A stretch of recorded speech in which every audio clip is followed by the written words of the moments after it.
Seema, sweety, Saraswati, അങ്ങനെ നീണ്ടുപോവുകയാണ് പേരുകൾ. എല്ലാം സ്ത്രീകളുടേതാണ് കേട്ടോ.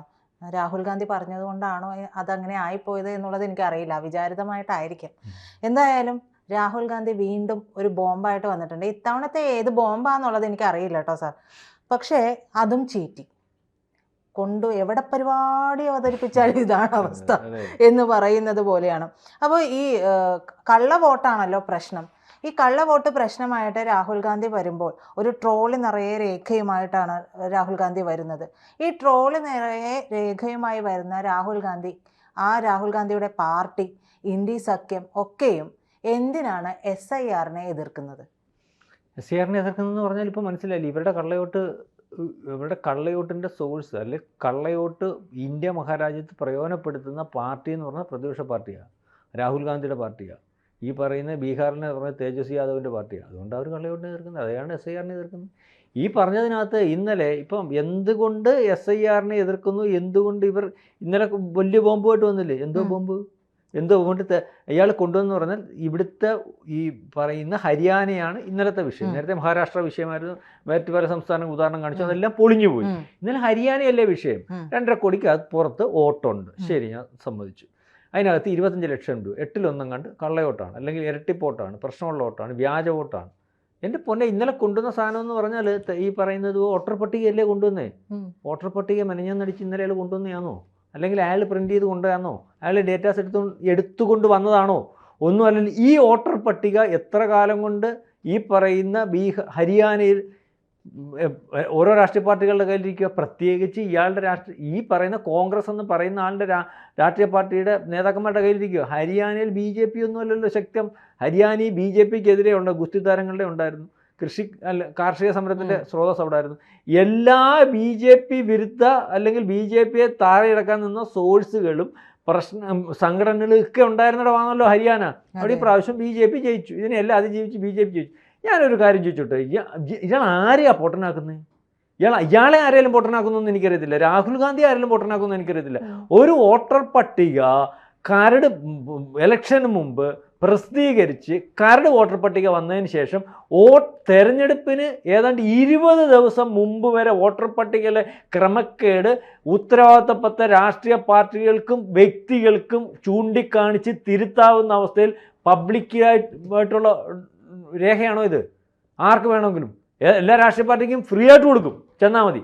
മാത്രവുമല്ല, ആരോടാ പറയുന്നത്? എവിടെ ഇലക്ഷൻ കമ്മീഷൻ ഡയറക്റ്റ് ഒരു സംസ്ഥാനത്ത് വോട്ടർ പട്ടികയിലും അല്ലെങ്കിൽ ഇതുപോലെ തെരഞ്ഞെടുപ്പിൻ്റെ വിഷയമായിട്ട് ബന്ധപ്പെട്ടിരുന്നു? ഇപ്പോൾ SIR നടപ്പാക്കാൻ കേരളത്തിൽ വന്നിട്ടുള്ളൂ. കേരളത്തിൻ്റെ ഉദ്യോഗസ്ഥന്മാരെ അല്ലേ വിട്ടുകൊടുക്കാൻ പറഞ്ഞത്? വിട്ടുകൊടുത്തില്ലേ കേന്ദ്ര അല്ല വിട്ടുകൊടുത്തില്ലേ പണി മേടിക്കും. അതായത് പ്രദേശത്തെ ഉദ്യോഗസ്ഥന്മാർ ഓരോ വീട്ടിലും ഇപ്പോൾ SIRൻ്റെ കാര്യം ചോദിച്ചിട്ടുണ്ട്. ഓരോ വീട്ടിൽ SIR ബന്ധപ്പെട്ടിട്ട് തർക്കങ്ങൾ നടത്തി പോകുന്ന ആരാ? കോൺഗ്രസിൻ്റെ ഒരുത്തനുണ്ട്, BJPയുടെ ഒരുത്തനുണ്ട്, RSPയുടെ ഒരുത്തനുണ്ട്, ഏതെല്ലാം രാഷ്ട്രീയ പാർട്ടി റിപ്പീറ്റുണ്ട്, മാർക്സിസ്റ്റ് പാർട്ടിയുണ്ട്. ഇവരെല്ലാം കൂടെ പോയല്ലയോ ഒരു വീട്ടിൽ ചെന്നിട്ട് പാക്കാരനാന്നോ? അപ്പം ഈ പ്രത്യേകിക്കുന്ന കോൺഗ്രസ്സുകാരൻ പറഞ്ഞത് ഇത് പാക്കാരനല്ല, ഇത് ഇയാൾ ഇവിടുത്തുകാരനല്ല. അങ്ങനെ വോട്ടർ ലിസ്റ്റിൽ നിന്ന് മാറ്റുന്നത്. അപ്പോൾ ഇവിടുത്തുകാരനല്ലാത്തവനെ തിരിച്ചറിഞ്ഞ് മാറ്റുന്നതിന് വേണ്ടി ഉള്ള ഒരു സംവിധാനം SIR. ഇയാൾ ഈ പറയുന്ന ആരോപണം എന്തോ വോട്ടർ പട്ടികയ്ക്കകത്ത് പ്രശ്നം, വോട്ടേഴ്സ് ലിസ്റ്റിനകത്ത് പ്രശ്നം, അതെല്ലാം ഈ പറയുന്ന BJPയും ഈ തെരഞ്ഞെടുപ്പ് കമ്മീഷനും കൂടെ പ്രശ്നം ഉണ്ടാക്കുന്നു. അതാണ് ഇപ്പം നിലവിലിരിക്കുന്നത്. അതുകൊണ്ട് ജനാധിപത്യ സംവിധാനത്തിൽ കൂടിയുള്ള ഗവൺമെൻറ് ഒന്നും അല്ല ഇവിടെ ഇരിക്കുന്നത്, ഇതെല്ലാം വ്യാജമാണ്, കള്ളയോട്ടാ എന്നാണല്ലോ പറഞ്ഞത്. അപ്പോൾ അത് ക്ലിയർ ചെയ്യാനല്ലേ SIR. അതെ സാർ, ഇപ്പോൾ ഈ 2013 എത്രയോ കോടി അനധികൃത വോട്ടർമാരുണ്ട് എന്ന് പറഞ്ഞിരുന്നു. അത് തന്നെയാണ് 2016 അന്നത്തെ ആഭ്യന്തരമന്ത്രിയും പറഞ്ഞിട്ടുള്ളത്. അപ്പോൾ ഇതെല്ലാം മനസ്സിലാക്കി വെച്ചുകൊണ്ടാണ് ഇത്തരത്തിലുള്ള ഒരു സമഗ്ര പരിഷ്കരണം വരുന്നത്. ഈ സമഗ്ര പരിഷ്കരണം വരുമ്പോൾ നെഞ്ചിടിക്കുന്നത് സത്യത്തിൽ ഇവർക്ക് മാത്രമാണ്. അതിൽ നിന്ന് തന്നെ വ്യക്തമാണല്ലോ ഇത് ആർക്കാണ് കൊള്ളുന്നത് എന്നുള്ളത്. അപ്പോൾ പിന്നെ എന്തിനാണ് ഇത്രയും നിലവിളിച്ച് വീണ്ടും വീണ്ടും സ്വന്തം പുണ്ണ് മാന്തി പുറത്തിടുന്നത്? അതായത് ഇന്ത്യയുടെ ജനാധിപത്യ സംവിധാനത്തെ തുരങ്കം വയ്ക്കുന്ന ആൾക്കാർ ഇന്ത്യയുടെ വോട്ടർമാരായിട്ട് വന്നിട്ടുണ്ട്. അത് ആൾക്കാർക്ക് മനസ്സിലാവുന്ന രീതിയിൽ പറഞ്ഞിട്ടുണ്ട്. രോഹിംഗ്യ മുസ്ലിങ്ങളെയും ഈ പറയുന്ന ബംഗ്ലാദേശിൽ നിന്നുള്ള 2000 കടന്നുകയറ്റക്കാരുമാണ്. 2011 ഈ പറയുന്ന കണക്കനുസരിച്ച് 2 കോടിയുണ്ട്. ഇപ്പോൾ എത്ര കോടി ഉണ്ടെന്ന് അറിയാൻ പറ്റുമോ? ഇവിടുത്തെ വോട്ടർമാരെ നിങ്ങൾ കഴിഞ്ഞ ദിവസം കണ്ടോ? ഇന്ത്യൻ എക്സ്പ്രസ് പറഞ്ഞത് 3.5 കോടി ജനത്തെ അല്ലെങ്കിൽ 3 കോടി 60 ലക്ഷം ഉള്ള ഇവിടെ ആധാർ കാർഡ് എത്ര ഉണ്ടെന്നറിയോ? 4 കോടി 10, അത് 4 കോടിക്കപ്പുറം, 3,60,00,000 ജനസംഖ്യയുള്ള കേരളത്തിൽ ആധാർ കാർഡുള്ളത് 4 കോടിക്കപ്പുറം. 45 ലക്ഷം ആധാർ കാർഡുള്ള ആൾക്കാർ ഇവിടെ കൂടുതൽ. അതിൻ്റെ അർത്ഥം 45 ലക്ഷം കള്ളവോട്ട് കേരളത്തിൽ മാത്രമുണ്ട്. ഇതാരാ? നമുക്കറിയാവുന്നവരാരും കള്ളവോട്ട് ഉണ്ടോ? ഇല്ലല്ലോ. അല്ല, അത് എന്ന് വെച്ചാൽ ഇതുപോലെ പറഞ്ഞ ബംഗ്ലാദേശികളുണ്ട്, റോഹിംഗ്യ മുസ്ലിം. ഇവരെ ഇവിടെ എന്തിനു ഹോൾഡ് ചെയ്തിരിക്കുന്നു? ഇവർക്ക് ആര് ഇവിടെ റേഷൻ കാർഡ് ഉണ്ടാക്കി? ഇവർക്ക് ആർക്കൂടെ ആധാർ ഉണ്ടാക്കി? ആര് വോട്ടർ ഐ ഡി ഉണ്ടാക്കി? ഇവരെ ഇവിടെ കൊണ്ടുവന്നത് വോട്ടിന് വേണ്ടി ഒന്നും കൊണ്ടുവന്നതല്ല, അവിടെ നിന്ന് ചുമ്പിക്കൊണ്ട്. ഇവർ ഇന്ത്യക്കകത്ത് ഈ പറയുന്ന ഭീകരവാദത്തിൻ്റെയും തീവ്രവാദത്തിൻ്റെയും ഈ പറയുന്ന എന്താ പറയുന്നത് സ്ലീപ്പർ സെല്ലുകളുടെ സ്രോതസ്സുകളാണ് അവർ. കലാപം ഉണ്ടാക്കാനും വേണ്ടി, ആവശ്യത്തിന് ഉപയോഗിക്കാൻ വേണ്ടി ഇവരെയല്ലേ പുറത്താക്കുന്നേ? അവരെ പുറത്താക്കണ്ടെന്നല്ലേ കഴിഞ്ഞ ദിവസം പ്രിയങ്ക ഗാന്ധി ഇവിടെ വന്ന് പറഞ്ഞത്. അപ്പോൾ പിന്നെ വോട്ടർ പട്ടികയിലെ ക്രമക്കേടെന്ന് ഇയാൾ പറയുന്നതും വ്യാജം. ഇയാളുടെ ഈ പറയുന്ന ക്രമക്കേട്, ഞാനതാ പറഞ്ഞു വന്നത്, SIRനെ എതിർക്കുന്നുണ്ടല്ലോ. ഇയാൾ ഈ പറഞ്ഞു വന്ന 25 ലക്ഷം വോട്ട്, ഞാൻ മുമ്പേ പറഞ്ഞില്ലേ, ഇങ്ങനെ വോട്ടേഴ്സ് ലിസ്റ്റ് മുമ്പേ പറഞ്ഞു വന്നതിൻ്റെ തുടർച്ചയായിട്ട് പറയാം. വോട്ടേഴ്സ് ലിസ്റ്റ് ഇപ്പോൾ ആർക്കും തിരുത്താൻ പറ്റുന്ന പോലും ക്രമക്കേട് ചൂണ്ടിക്കാണിക്കാൻ പറ്റുന്ന അവസരമുള്ളപ്പോഴും ഇത് ഉണ്ടാക്കുന്ന ഇവിടുത്തുകാരാകുമ്പോഴും ഇതിനകത്ത് തിരുത്തൽ വരുത്തുന്നതിന് ആ പ്രദേശത്തുള്ള പാർട്ടിക്കാരുടെ എല്ലാ സാന്നിധ്യമുള്ളപ്പോഴും ഇതിനകത്ത് ഇപ്പം വോട്ടേഴ്സ് ലിസ്റ്റിൽ ക്രമക്കേട് ഉണ്ടെന്ന്, 25 ലക്ഷത്തിൻ്റെ ക്രമക്കേടുണ്ടെന്ന് കൃത്യമായിട്ട് രാഹുൽ ഗാന്ധിക്ക് ഹരിയാനയെ പറയാൻ പറ്റുന്നുണ്ടെങ്കിൽ, ഇലക്ഷന് മുമ്പ് അത് പറയാതിരുന്നിട്ടുണ്ടെങ്കിൽ, ഈ 25 ലക്ഷം വ്യാജ വോട്ടർമാരുടെയും കസ്റ്റോഡിയൻ രാഹുൽ ഗാന്ധിയും കോൺഗ്രസുമാണ്. സംശയമല്ലോ ഉണ്ടോ? അല്ലെങ്കിൽ നമുക്കങ്ങനെ അറിയാൻ പറ്റുന്നേ? അയാൾക്ക് എങ്ങനെ പറയാൻ പറ്റി 25 ലക്ഷം പേര്? മാത്രമല്ല 25 ലക്ഷം പേര് ആർക്ക് വോട്ട് ചെയ്തെന്ന് ആർക്കും പറയാൻ പറ്റത്തില്ലല്ലോ.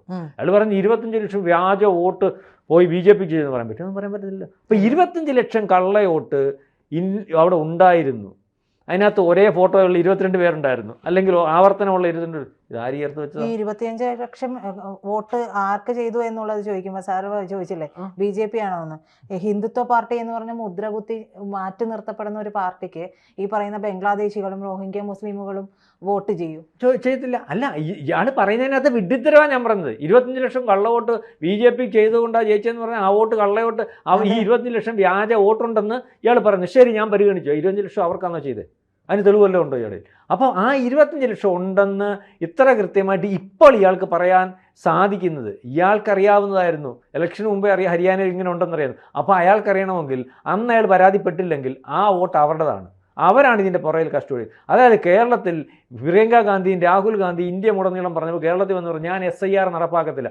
45 ലക്ഷം വ്യാജ വോട്ട് ഉണ്ടെന്ന് ഇന്ത്യൻ എക്സ്പ്രസ് വ്യക്തത വരുത്തി പറഞ്ഞെടുത്ത് ഇവിടെ ഞങ്ങൾ SIR നടപ്പാക്കത്തില്ല എന്ന് പറഞ്ഞാൽ ഇവിടുത്തെ നിൽക്കുന്ന രോഹിംഗ്യ മുസ്ലിങ്ങളെയും ഇവിടെ നടക്കുന്ന ബംഗ്ലാദേശികളെയും ഞങ്ങൾക്ക് ആവശ്യമുണ്ട്. അതുകൊണ്ട് അന്നാണല്ലോ 55 കൊല്ലം ഇന്ത്യ മഹാരാജ്യം ഭരിച്ച കോൺഗ്രസിൻ്റെ വ്യക്തമായിട്ടുള്ള ഏറ്റവും അവസാനത്തെ കണ്ണി രാഹുലിന് ശേഷം പ്രിയങ്ക, അതിന് ശേഷം മക്കൾ വരുന്നുണ്ട്, ഇറക്കി നിർത്തിയിട്ടുണ്ട്. ഈ പ്രിയങ്കയ്ക്ക് ജയിക്കാൻ വേണ്ടി വരുന്നത് എവിടെ? കേരളം. കേരളത്തിലിപ്പോൾ ആരാണ് കൂടുതലുള്ളത്? 2-3.5 കോടിക്കകത്ത് 45 ബംഗ്ലാദേശികളുണ്ട്, അല്ലെ രോഹിംഗ്യൻസ് ഉണ്ട്.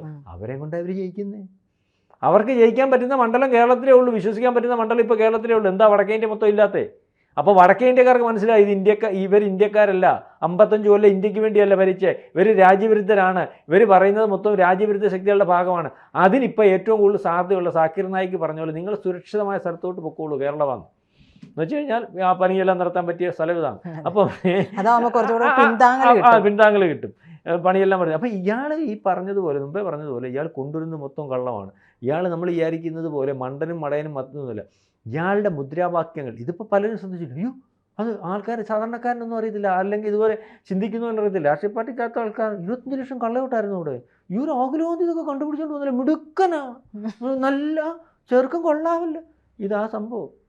ഇത് തന്നെ ഈ SIR നടപ്പാക്കുന്ന എന്തിനാ? ഇയാൾ പറഞ്ഞിട്ടുണ്ടെങ്കിൽ ഇനിയും ഇതിനകത്ത് ഇതുപോലെ സാധ്യതയില്ലാതെ ഈ പറയുന്നത് വോട്ടേഴ്സ് ലിസ്റ്റിൽ ഇവരാരും തർക്കിക്കാതെ ആരെങ്കിലും ഇന്ത്യക്കകത്തുള്ളവരല്ലാത്തവർ കയറിപ്പറ്റുണ്ടെങ്കിൽ അവനെ പുറത്താക്കാനാണ്. അപ്പോൾ ഇവിടെ എന്ത് പറ്റും? ഇന്ത്യക്കാരൻ ആഗ്രഹിക്കുന്ന ജനാധിപത്യം കൂടുതൽ പുലരും. OWC ഈ പറഞ്ഞ ബീഹാറിൽ 16 ലക്ഷം വോട്ടർമാരെ മാറ്റിയപ്പം ജയിച്ചുകൊണ്ടിരുന്നത് അവിടെ OWCയാണ്. മനസ്സിലായില്ലേ? ആ OWC ഇനി ജയിക്കാതെ വരും. അതാണ് പ്രതിപക്ഷത്തിൻ്റെ പ്രശ്നം, അതാണ് കോൺഗ്രസിൻ്റെ പ്രശ്നം, അതാണ് ഈ രാഹുൽ ഗാന്ധിയുടെ പ്രശ്നം. പിന്നെയും ഇതുപോലെ വ്യാജ മുദ്രാവാക്യങ്ങളും വ്യാജ പ്രശ്നങ്ങളും ഉണ്ടാക്കി ഭരണഘടനയെ അട്ടിമറിക്കെന്ന് പറഞ്ഞു. അല്ലെങ്കിൽ ഈ പറഞ്ഞ കഴിഞ്ഞ ദിവസം അദ്ദേഹം പറഞ്ഞു കേട്ടില്ലയോ, ഇവിടുത്തെ 10% വരുന്ന ആൾക്കാരായി ഈ രാജ്യത്തെ സൈന്യത്തെ നിയന്ത്രിക്കുന്നത്, ജുഡീഷ്യറിയെ നിയന്ത്രിക്കുന്നത്, അല്ലെങ്കിൽ പ്രധാനപ്പെട്ട സംവിധാനങ്ങളെല്ലാം എന്തുവാ ഇവിടുത്തെ? നിങ്ങൾ ആലോചിച്ചോണം എത്ര ഭീകരമായ മുദ്രാവാക്യമെന്ന്. ഇവിടുത്തെ ബ്രിട്ടീഷുകാരൻ പറഞ്ഞിട്ട് പോയ ഇന്ത്യ വിഭജനത്തിന് എന്നും ഉപയോഗിക്കാൻ പ്രാപ്തമായിട്ടുള്ള ഒരു മുദ്രാവാക്യം വളരെ കൃത്യമായിട്ട് അയാൾ എടുത്തു വെച്ച് ഉപയോഗിക്കുക. ആണെന്ന് ചോദിച്ചോട്ടെ, പ്രധാനമന്ത്രി OBC ആണോ? രാഷ്ട്രപതി കഴിഞ്ഞ ദിവസം വന്നത് എന്ന് വെച്ചാൽ ആദിവാസിയിൽ ആ വർഗം വളരെ കുറവാണ്. അതെ, കഴിഞ്ഞ മുമ്പാഴ്ച ഇരുന്ന രാഷ്ട്രപതി അതിദളിതനാണോ?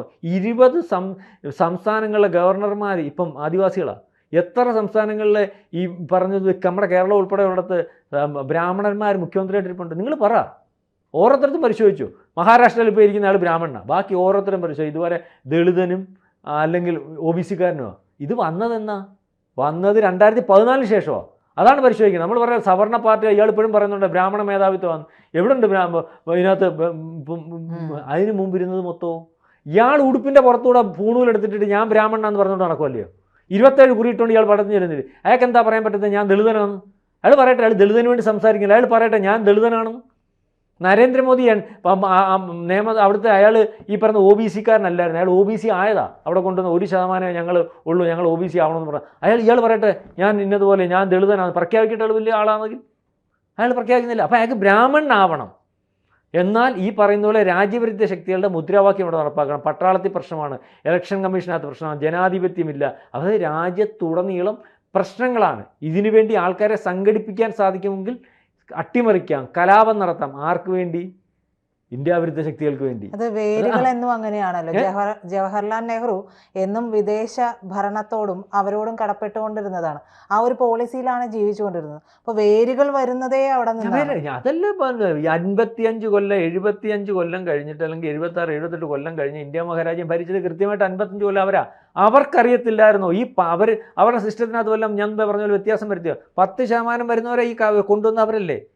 10% ഭരിച്ചുകൊണ്ടിരുന്നത്, അല്ലെങ്കിൽ സവർണരായി ഭരിച്ചുകൊണ്ടിരിക്കുന്നെങ്കിൽ അവരല്ലേ ഇത് കൊണ്ടുവന്ന്? അവരല്ലേ ഇത് ഈ രാജ്യം ഭരിച്ചിരുന്നത്? ഇത് ചോദിക്കാൻ അറിയാവുന്നവരുടെ മുമ്പിൽ രാഹുൽ ഗാന്ധിക്ക് ചോദിക്കാൻ പറ്റത്തില്ല. മനസ്സിലായി? ഇപ്പം ഈ 10 കൊല്ലത്തെ 11 കൊല്ലത്തെ ഭരണവും നേരത്തെ കൂടെ തുലനം ചെയ്യും. അന്നേരം അറിയാം ആരാണ് ഇത് നിർത്തിയത്. ഇത് കൃത്യമായിട്ടും വ്യക്തമായിട്ടും ഈ മുദ്രാവാക്യങ്ങളുടെ എല്ലാം പുറകിൽ ഒരു ജോർജ് സോറസ് പോലുള്ളതും, അല്ലെങ്കിൽ ഇന്ത്യക്കകത്ത് ഇന്ത്യയുടെ മുന്നോട്ട് പോക്കിന് തടസ്സമായിട്ട് നിന്നിട്ടുള്ള രാജ്യവിരുദ്ധ ശക്തികൾ നമ്മൾ മനസ്സിലാക്കില്ലേ. ഇപ്പോൾ അയാൾ ബീഹാറിലിറക്കിയ മുദ്രാവാക്യം PFI-കാരൻ്റെ SDPI-കാരൻ്റെ മുദ്രാവാക്യം. ഇന്ത്യ ഭരിക്കണമെങ്കിൽ, ജനാധിപത്യ രീതിയിൽ ഭരിക്കണമെങ്കിൽ ദളിതനെയും അല്ലെങ്കിൽ മുസ്ലിങ്ങളെയും കൂടെ ഒന്നിച്ച് നിൽക്കണമെന്ന് പറഞ്ഞ മുദ്രാവാക്യം ഇപ്പോൾ ബീഹാറിൽ അയാൾ പറഞ്ഞത്. അത് അവർ പറയുന്ന മുദ്രാവാക്യം തന്നെ. അല്ലെങ്കിൽ നമുക്ക് ഈ പറയുന്നത് സായുധമായിട്ട് പിടിച്ചെടുക്കാമെന്ന്, അതിനുള്ള കായിക ബലം ഉണ്ടാക്കിയെടുക്കണമെന്ന് പറഞ്ഞാൽ വന്നല്ലോ. ഇവിടെ ആയുധങ്ങൾ ശേഖരിച്ചതും സായുധമായിട്ട് ജൻസി അത് ഇതിനുവേണ്ടി. അതല്ലേ അയാൾ ജനാധിപത്യ രീതിയിൽ അട്ടിമറിക്കാൻ പറ്റത്തില്ലെങ്കിൽ അവരെ കൂട്ടി ഒരു സായുധ കലാപത്തിന്, അല്ലെങ്കിൽ ഓട്ട്ചോരി യാത്ര, അതിൻ്റെ ടൂൾ കിറ്റ് എവിടെ ആയിരുന്നു?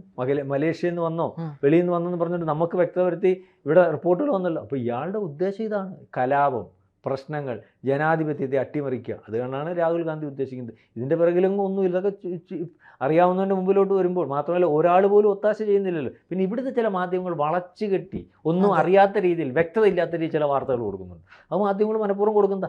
ആ മാധ്യമങ്ങൾ അങ്ങനെ കൊടുക്കാൻ പറ്റൂ. അവരുടെ ഉപജീവന മാർഗം കണ്ടെത്തി കൊടുക്കുന്നതിൻ്റെ പുറകിൽ ഈ പറയുന്ന രാഹുൽ ഗാന്ധിയുടെ പുറകിൽ നിൽക്കുന്ന സോഴ്സൊക്കെ ഉണ്ട്. അത്രയുള്ള കാര്യം. കൂടുതൽ വാർത്തകളും വിശേഷങ്ങളും നിങ്ങളിലേക്ക് എത്താൻ ABC മലയാളം സബ്സ്ക്രൈബ് ചെയ്യുക, ബെൽ ബട്ടണും അമർത്തുക.